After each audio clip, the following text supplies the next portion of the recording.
ಭಾರತ ಅಮೆರಿಕದ ಉತ್ಪನ್ನಗಳಿಗೆ ಭಾರೀ ತೆರಿಗೆ ಹೇರುತ್ತಿದೆ ಎಂದು ಹಲವು ಸಮಯದಿಂದ ಟೀಕೆ ಮಾಡುತ್ತಲೇ ಬಂದಿದ್ದ ಅಮೆರಿಕ ಅಧ್ಯಕ್ಷ ಡೊನಾಲ್ಡ್ ಟ್ರಂಪ್ ಇದೀಗ ಭಾರತದ ಮೇಲೆ ಶೇಕಡ 27% ಪ್ರತಿ ತೆರಿಗೆ ಜಾರಿಯ ಘೋಷಣೆ ಮಾಡಿದ್ದಾರೆ.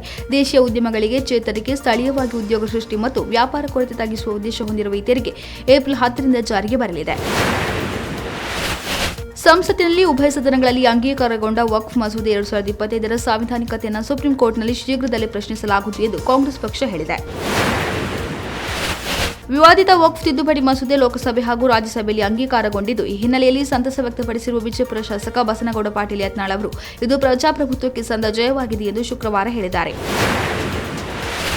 ಕರ್ನಾಟಕ ರಾಜ್ಯ ಶಿಕ್ಷಣ ಇಲಾಖೆಯು 2025-26ನೇ ಶೈಕ್ಷಣಿಕ ವರ್ಷದ ವೇಳಾಪಟ್ಟಿಯನ್ನು ಬಿಡುಗಡೆ ಮಾಡಿದೆ. ಮೇ 29, 2025ರಿಂದ ಶಾಲೆಗಳು ಆರಂಭವಾಗಲಿದ್ದು, ಸೆಪ್ಟೆಂಬರ್ 20ರಿಂದ ಅಕ್ಟೋಬರ್ 7ರವರೆಗೆ ದಸರಾ ರಜೆ ಮತ್ತು ಏಪ್ರಿಲ್ 11ರಿಂದ ಮೇ 5ರವರೆಗೆ ಬೇಸಿಗೆ ರಜೆ ಇರುತ್ತದೆ. ಒಟ್ಟು 242 ಶಾಲಾ ಕೆಲಸ ದಿನಗಳು ಮತ್ತು 123 ರಜಾ ದಿನಗಳಿವೆ.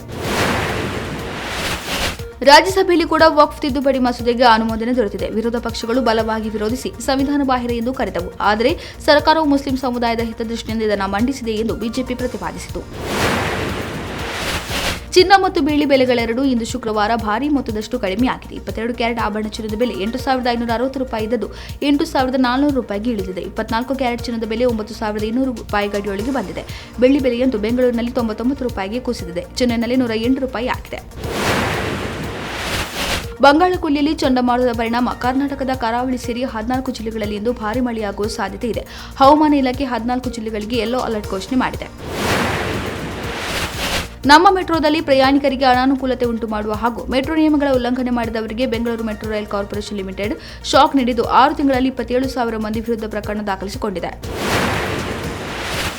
ಈ ಬಾರಿ ಐಪಿಎಲ್ನಲ್ಲಿ ನಿರೀಕ್ಷಿತ ಪ್ರದರ್ಶನ ನೀಡಲು ವಿಫಲವಾಗಿರುವ ಮುಂಬೈ ಇಂಡಿಯನ್ಸ್ ಹಾಗೂ ಲಕ್ನೋ ಸೂಪರ್ ಜೈಂಟ್ಸ್ ತಂಡಗಳು ಇಂದು ನಡೆಯುವ ಐಪಿಎಲ್ ಪಂದ್ಯಾವಳಿಯಲ್ಲಿ ಪರಸ್ಪರ ಮುಖಾಮುಖಿಯಾಗಲಿವೆ. ರೋಹಿತ್ ಶರ್ಮಾ ಹಾಗೂ ರಿಷಬ್ ಪಂತ್ ಲಯಕ್ಕೆ ಮರಳಲು ಕಾಯುತ್ತಿದ್ದಾರೆ. 2026ರಲ್ಲಿ ಬಿಡುಗಡೆಯಾಗಲಿರುವ toxic a fairy tale for grown ups ಈ ವರ್ಷದ ಅತ್ಯಂತ ಬಹುನಿರೀಕ್ಷಿತ ಚಿತ್ರಗಳಲ್ಲಿ ಒಂದಾಗಿದೆ. ಸದ್ಯ ಮುಂಬೈನಲ್ಲಿ ಚಿತ್ರದ ಚಿತ್ರೀಕರಣ ನಡೆಯುತ್ತಿದ್ದು, ನಟಿ ನಯನತಾರಾ ಸೆಟ್ಗೆ ತೆರಳಿ ಚಿತ್ರೀಕರಣದಲ್ಲಿ ಭಾಗಿಯಾಗಿದ್ದಾರೆ.